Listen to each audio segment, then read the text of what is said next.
Hello student, my name is Kailash Sharma, physics faculty. तो बेटा अब आते हैं और आगे लेके चलते हैं, ठीक है। मैं सर्कुलर मोशन पढ़ा रहा था। तो सर्कुलर मोशन में मैंने आपको बता दिया था कि जैसे रेखीय गति में गति के समीकरण होते हैं, वैसे ही वृत्तीय गति में भी गति के समीकरण होते हैं, ठीक है। तो मैंने आपको बता दिए थे, आपको अच्छे से पता होंगे। इससे पहले वाला वीडियो ज़रूर देखिएगा। जैसे v is to u plus a t है बेटा, u प्लस ए टी है, वैसे यहाँ क्या होता है ओमेगा बराबर ओमेगा नॉट प्लस का अल्फा टी, ठीक है। यहाँ पर ये अंतिम वेग है, ये अंतिम कोणीय वेग है, ये प्रारंभिक वेग है तो ये प्रारंभिक कोणीय वेग है। यहाँ त्वरण है तो यहाँ पर कोणीय त्वरण है, ये टी समय है तो यहाँ पर भी टी समय है, ठीक है। ऐसे ही यहाँ पर आता है s बराबर यू टी प्लस का हाफ ए टी स्क्वायर। तो यहाँ क्या है, ये रेखीय विस्थापन दिया, क्या जाएगा कोणीय विस्थापन ओमेगा टी प्लस का half of alpha t square. दूसरा यहाँ क्या होता है v square is equal to u square plus का 2as। तो ऐसे यहाँ क्या आएगा, यहाँ पर ओमेगा स्क्वायर बराबर ओमेगा नॉट स्क्वायर प्लस का 2 अल्फा थीटा। सही है क्या। यहाँ अंतिम कोणीय वेग, प्रारंभिक कोणीय वेग, अंतिम रेखीय वेग, प्रारंभिक रेखीय वेग, त्वरण और विस्थापन। यहाँ पर अंतिम कोणीय वेग देखो आप, ठीक है। उस हिसाब से प्रारंभिक कोणीय वेग, ठीक है, सेम है, कुछ खास है नहीं। आओ न्यूमेरिकल कर लेते हैं इन पर बेस्ड, बस काम हो जाएगा। देखो ज़रा कैसे न्यूमेरिकल करते हैं, अच्छे से समझिएगा और महसूस कीजिएगा, ठीक है। आ जाओ ज़रा न्यूमेरिकल करते हैं, इजी करते हैं इन क्वेश्चन को। देखो जैसे कहते जाए वैसे करते जाइए। क्वेश्चन नंबर पहला देखिए बेटा। क्वेश्चन नंबर पहला कहता है 5 सेंटीमीटर त्रिज्या के वृत्तीय पथ पर गति करते हुए कण का स्पर्श रेखीय त्वरण ये है। एक कण है जो 5 सेंटीमीटर त्रिज्या के वृत्तीय पथ पर गति कर रहा है, जिसका त्वरण 2 मीटर पर सेकंड स्क्वायर है। यानी कि मुझसे कहता है, सोल्यूशन पहले का है, ध्यान से देख लीजिएगा। त्रिज्या कितनी है 5 centimetre, r is equal to 5 into 10 to power minus का 2 और मीटर हो गया। फिर कहता है कण का स्पर्श रेखीय त्वरण 2 मीटर पर सेकंड स्क्वायर है, यानी कि 80 जो दे रखा है वो कितना है 2 मीटर पर सेकंड स्क्वायर। यदि कण का कोणीय वेग 10 रेडियन पर सेकंड से बढ़कर 20 रेडियन, यानी प्रारंभिक कोणीय वेग कितना है 10 रेडियन पर सेकंड, और ये तो हो गया प्रारंभिक, ठीक है, और अंतिम कितना हो गया 20 रेडियन पर सेकंड हो गया, ठीक है। तो ज्ञात कीजिए कोणीय वेग में परिवर्तन कितने समय तक होता है। कोणीय वेग में परिवर्तन कितने समय तक होता है, मेरी बात अच्छे से समझिए। कितने समय तक, टाइम बताना है कि ये 10 से जो 20 मीटर पर सेकंड हुआ वो कितने समय तक हुआ। तो आओ ज़रा पहला वाला देखिए, मैं ऐसे कर दूं omega is equal to omega naught plus का अल्फा टी, अरे v बराबर u प्लस का ए टी। तो अंतिम कोणीय वेग, प्रारंभिक कोणीय वेग, कोणीय त्वरण इंटू टी। अब यहाँ मुझे ये तो पता है अंतिम कोणीय वेग कितना है 20, प्रारंभिक कितना है 10, अल्फा कोणीय त्वरण नहीं पता है, समय निकालना है। अल्फा कैसे निकलेगा, आओ जरा। अगर आप इससे पहले वाला लेक्चर देखोगे तो उसमें मैंने बताया आपको रेखीय त्वरण और कोणीय त्वरण में संबंध। वो मैंने क्या बताया है, रेखीय त्वरण और कोणीय त्वरण में संबंध ए टी स्पर्श रेखीय त्वरण, ठीक है क्या, समझ गए कि मेरी बात को। हाँ, ए टी बराबर होता है आर अल्फा। तो ए टी कितना दे रखा है, ए टी दे रखा है 2, आर कितना दे रखा है 5 इंटू 10 टू पावर माइनस 2, ये क्या है अल्फा।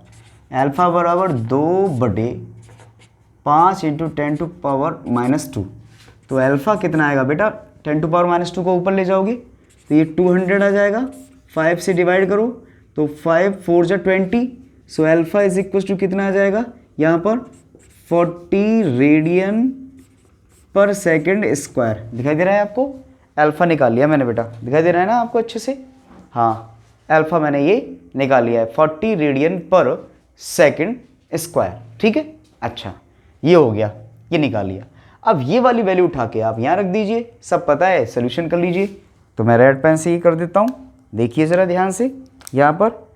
तो यहाँ सोल्यूशन कर देता हूँ। ये कितना है 20, ये कितना है 10 प्लस अल्फ़ा कितना है 40 और हो गया टाइम, ये कितना है 10, ये कितना हो गया 40, ये कितना हो गया t. T is equal to 1/4 यानी कि 0.25 सेकेंड, ये निकल आया। पहला वाला सोल्यूशन हो गया। ठीक है, आराम से हो गया।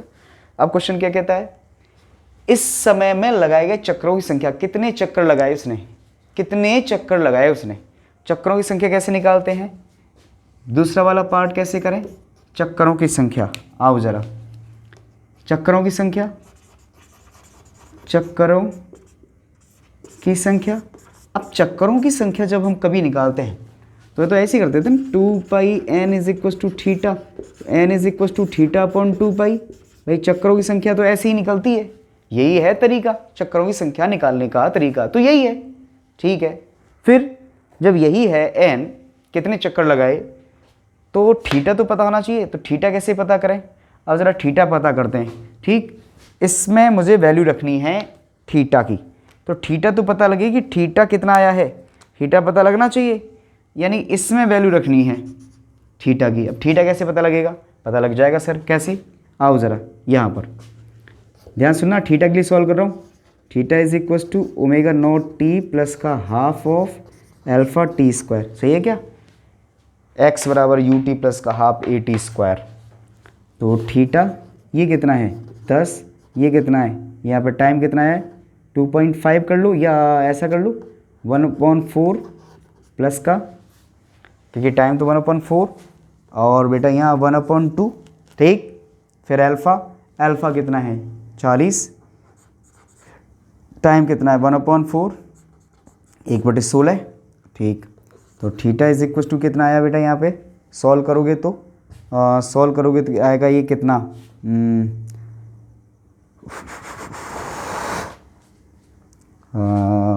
कितना आ सकता है, सॉल्व करोगे तो 10/4 कर लो अभी तो, सिंपल सा।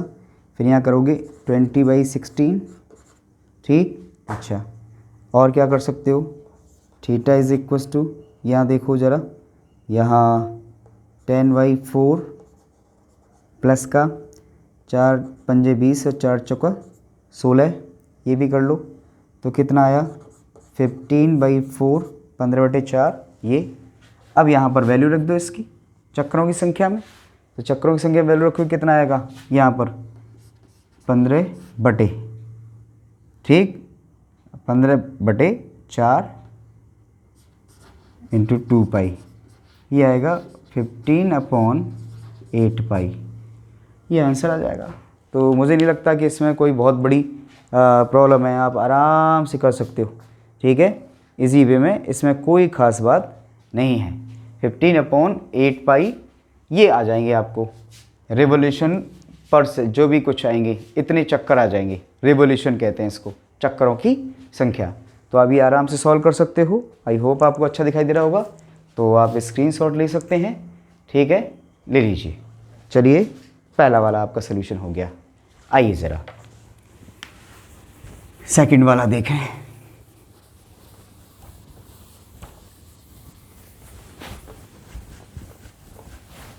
सेकंड वाला क्वेश्चन क्या कहता है, सेकंड वाला क्वेश्चन कुछ ऐसे कहता है, देखो ज़रा। सेकंड वाले क्वेश्चन में एक कण इतने मीटर त्रिज्या, पहले वैल्यू लिखा करो, हमेशा क्वेश्चन करते समय वैल्यू लिखो, पहले वैल्यू लिखनी है, वैल्यू लिखोगे तो ही क्वेश्चन कर पाओगे। सबसे पहले लिखो ज़रूर पेन से आप। तो r इज इक्व टू सबसे पहले कितना दिया है 20/पाई, इतने मीटर की वृत्त है, स्पर्श रेखीय त्वरण के साथ गति कर रहा है, विराम से गति कर रहा है, मेंशन कर रखा है क्वेश्चन में। तो विराम से कर रहा है, इसका मतलब ओमेगा नॉट, प्रारंभिक वेग 0, कोणीय वेग 0 है। स्पर्श रेखीय त्वरण से गति कर रहा है, कण द्वारा 2 चक्कर पूरा करने पर, 2 चक्कर पूरा करने का मतलब क्या हो गया, 1 चक्कर 2 चक्कर, इसका मतलब 300, समझ में आया, 360 एक बार में, 360 एक बार में, यानी कि 2 पाई एक बार में चक्कर लगा लिया उसने, और फिर 2 पाई का और लगा लिया, तो टोटल थीटा कितना आ गया, थीटा आ गया 4 पाई। बहुत अच्छा है, थीटा 4 पाई आ गया। ठीक है, चक्कर पूरे करने पर इसकी चाल 80 मीटर पर सेकंड हो जाती है। v कितना हो जाता है 80 मीटर पर सेकंड हो जाती है। ठीक है, स्पर्श रेखीय त्वरण क्या है, क्या पूछा है इसने, स्पर्श रेखीय त्वरण AT पूछा है। अच्छा, कैसे निकलेगा AT, कैसे निकाल सकते हैं हम यहाँ से। अब मुझे तो पता है कि पूछा क्या है, ध्यान से सुनिएगा, AT बराबर होता है R अल्फा, ये त्रिज्या तो पता है, कैसे भी अल्फा का मान पता लग जाए तो काम हो जाए। स्पर्श रेखीय त्वरण तो यही होता है, इसी को कहते हैं स्पर्श रेखीय त्वरण, स्पर्श रेखीय त्वरण इसी को कहते हैं, यही होता है। अब जब इसको कहते हैं तो फिर क्या करें, कैसे सोल्यूशन करें? तो सर सोल्यूशन तो कर सकते हैं, कैसे, किस तरीके से सोल्यूशन कर सकते हैं? यहाँ पर देखो ज़रा, कुछ ऐसे कर सकते हैं क्या? कैसे मुझे ये अल्फ़ा पता लग जाए? अल्फ़ा पता लग सकता है कैसे? Omega square is equal to omega naught square plus का 2 अल्फ़ा थीटा, यानी कि वी स्क्वायर बराबर यू स्क्वायर प्लस का 2as, उससे कर लिया। अच्छा ऐसा क्यों? अब ओमेगा तो ज़ीरो हो जाएगा, ये तो ज़ीरो हो जाएगा, क्यों? क्योंकि विराम से चक्कर लगा रहा था, तो ये टर्म तो हो गया ज़ीरो।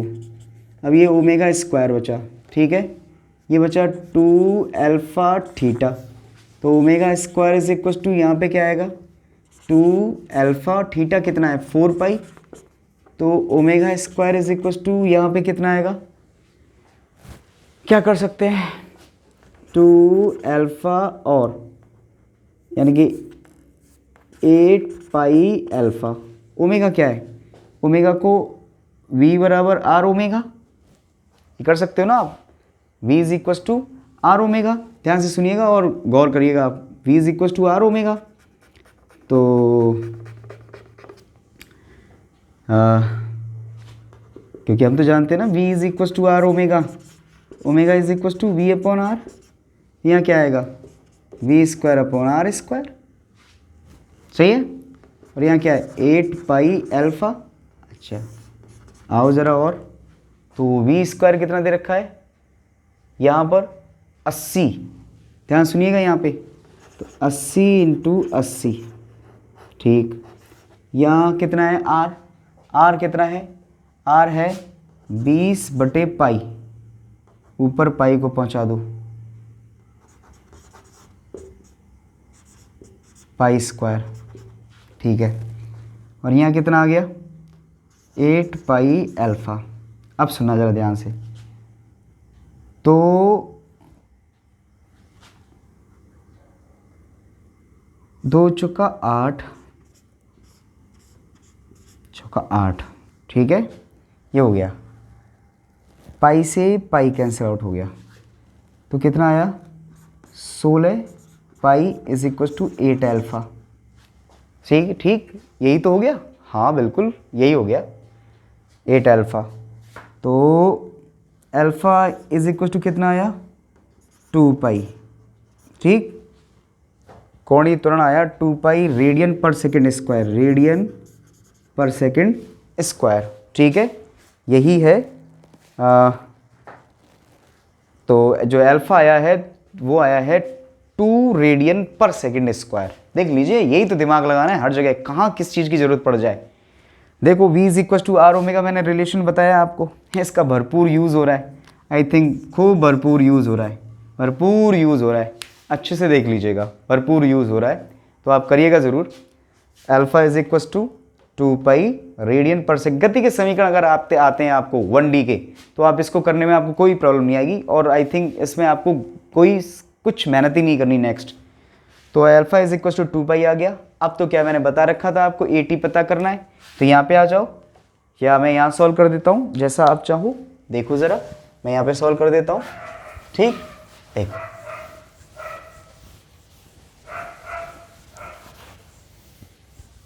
तो आपको निकालना क्या है, तो पहले तो आप यही दिखा करो कि आपको चाहिए क्या। तो आपको चाहिए क्या था, आपको तो चाहिए था AT is equal to AT चाहिए स्पर्श रेखीय त्वरण, R तो है लेकिन अल्फ़ा नहीं था, तो आप क्या करोगे तब, स्पर्श रेखीय त्वरण, स्पर्श रेखीय त्वरण, ये कैसे निकालोगे, AT is equal to r alpha, तो AT is equal to r क्या है 20 अपॉन पाई, और अल्फ़ा कितना है 2 पाई, कैंसिल आउट, कितना आ गया 40 रेडियन पर सेकेंड, सॉरी ये तो मीटर पर सेकेंड स्क्वायर आएगा, हाँ ये हो गया। तो ऐसे करके आप ये क्वेश्चन कर सकते हो इजी वे में, मैंने आपको करने बता दिए, देख लीजिएगा, कुछ भी किसी की भी चीज़ की ज़रूरत पड़ सकती है वो देख लीजिएगा आप, ठीक। अच्छा, अच्छे से समझ गए ना आप, ढंग से करिएगा। और कोई बुक लीजिएगा, उसके ज़्यादा से ज़्यादा क्वेश्चन करिएगा। मैं तो वो क्वेश्चन बता रहा हूँ जो ढंग के हो सकते हैं, नहीं तो सिंपल आएंगे क्वेश्चन तो इजी वे में सॉल्व कर लोगे, आपको ज़्यादा प्रॉब्लम वाली बात नहीं। एक पहिए को इसकी अक्ष के प्रत्यय एक समान कोणीय त्वरण दिया जाता है। एक पहिए को इसकी अक्ष के प्रत्यय एक समान कोणीय त्वरण दिया जाता है। यह विराम से गति प्रारंभ करता है, यानी कि ओमेगा नॉट जो होगा वो 0 प्रारंभिक कोणीय वेग। पहले 2 सेकंड में θ1 घूम जाता है, दूसरे 2 सेकंड में θ2 घूम जाता है। तो θ2 अपॉन θ1 का रेशियो क्या होगा, ये पूछा गया है। तो मैं चाहता हूँ कि आप अपने आप करें। टाइम वैसे कर तो सकते हैं, टाइम है अभी, तो फिर भी मैं बता देता हूँ आपको।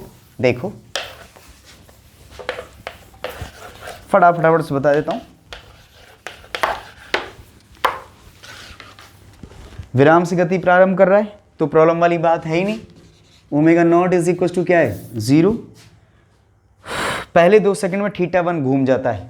देखो तो टाइम दे रखा है और कोणीय विस्थापन, टाइम और कोणीय विस्थापन में संबंध कौन सा होता है, हमें तो यही पता है ना, रिलेशन ये होता है टाइम और कोणीय विस्थापन में। Theta is equal to omega naught plus का half of alpha t square, यहाँ भी टी आता है, ठीक है, ये आता है। अब ये तो हो गया 0, तो थीटा इज इक्वल टू क्या है, हाफ ऑफ, यही तो आएगा, यहाँ 0 आ जाएगा, half of alpha t square. तो theta is equal to half of alpha t square. ये है, ये क्वेश्चन मेरे यूज़ की है। ये कहता है विराम से गति प्रारंभ करता है, पहले 2 सेकंड में θ1 घूम जाता है, पहले 2 सेकंड में θ1 घूम जाता है। तो आओ ज़रा पहली बात करें, तो θ1 is equal to half of alpha और 2 का स्क्वायर कर दो तो कितना आ जाएगा, θ1 is equal to half of alpha into कितना आएगा, 4। इक्वेशन ठीक है, इतना हो गया θ1। अगले 2 सेकंड में θ2 घूम जाता, तो अगला 2 सेकंड, तो अब मैं इस 2 सेकंड के बाद देखोगे भाई, आप पहले 0 था कोणीय वेग, अब 2 सेकंड, फिर आगे चल के 4 सेकंड, तो अगर यहाँ से देखोगे तो यहाँ तो कोणीय वेग आएगा, तो मैं सीधे यहीं से 2 और 2 4 सेकंड के लिए काम कर लूँ ना। और सही है क्या, 4 सेकंड से ये 2 सेकंड घटा दूंगा तो ये वाला जो कोणीय विस्थापन होगा, ये जो चीज़ होगी वो पता लग जाएगा, ये वाला कोणीय विस्थापन, ठीक। अच्छा देखो ज़रा, फिर दोबारा देखिए, फिर अच्छे समझिए। जैसे ये अब मान लो यहाँ से और यहाँ तक θ1 घूम गया 2 सेकंड में, ये फिर θ2 घूम गया, यहाँ से यहाँ तक θ2 घूम गया, ठीक है, कोई θ2 घूम गया, कितने θ2 घूम गया, कितने अगले 2 सेकंड में, ठीक है। तो मैं सीधे यहीं से ले लूँ ना, यहाँ से 4 सेकंड, ताकि कोणीय वेग यहाँ पे 0 ले सकूँ इनिशियली। कहने का मतलब क्या है, ऐसा अगले 2 सेकंड के लिए, तो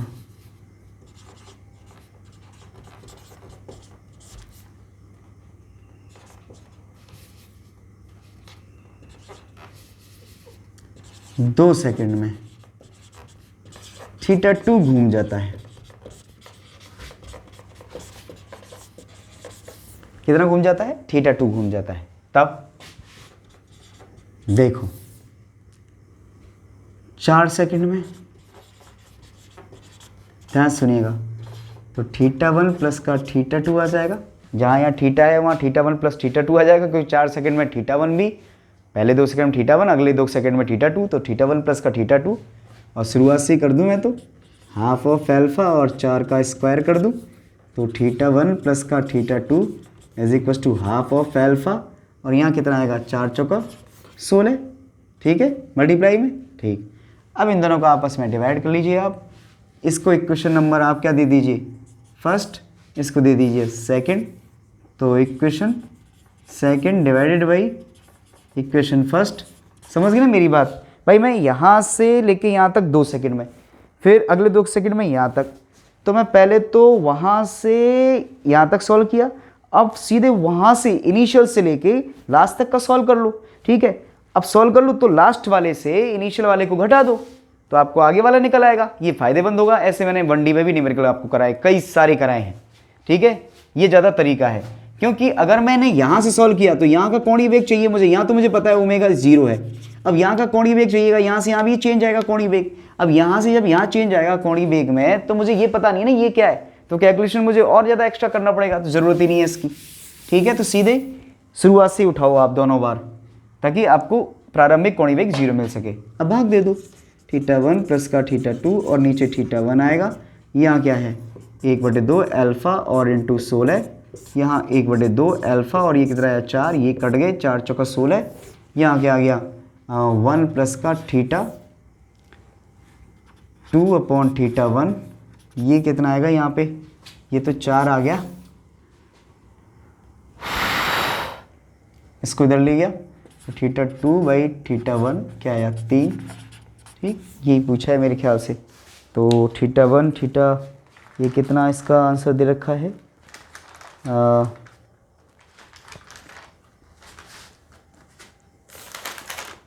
देख लीजिएगा आप, कहीं मिस्टेक हो तो कैलकुलेशन में देख लीजिएगा, आंसर सही है, इसमें कोई प्रॉब्लम वाली बात नहीं है।